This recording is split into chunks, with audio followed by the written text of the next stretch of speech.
We're back on the second day of our garage storage shelf build. As you can see, I've made some progress here in the later afternoon. I went ahead and patched up the holes that I had created yesterday.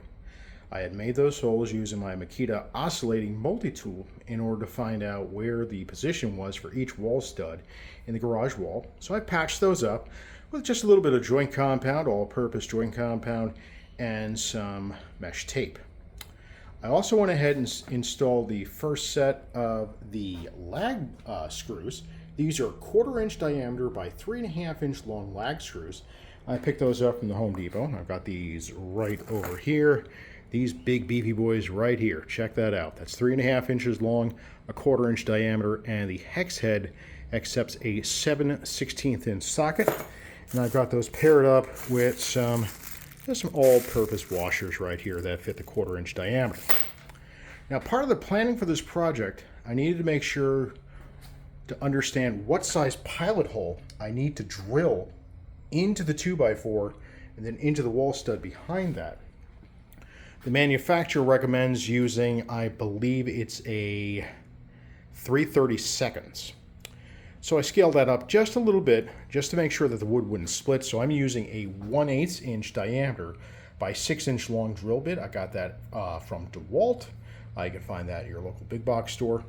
And then I went ahead and used my Makita driver to just set those into place, and then finished it off using my good old 3/8 inch by 7/16 ratchet.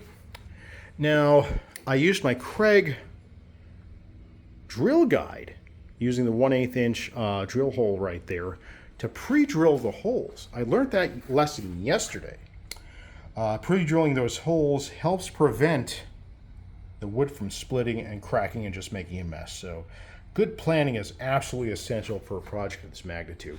I didn't finish putting up those spacers because 1, 2, 3, 4 of them split because I didn't use the right size hole on my little jig right over here. Okay, so when I made those little holes with those wood screws, I used one size smaller than 1/8, which, golly, doing the math on that one, that would be 1/16 or 3/32, I think. So we are making progress. It is ridiculously hot out here, so I'm done for the day. Bye.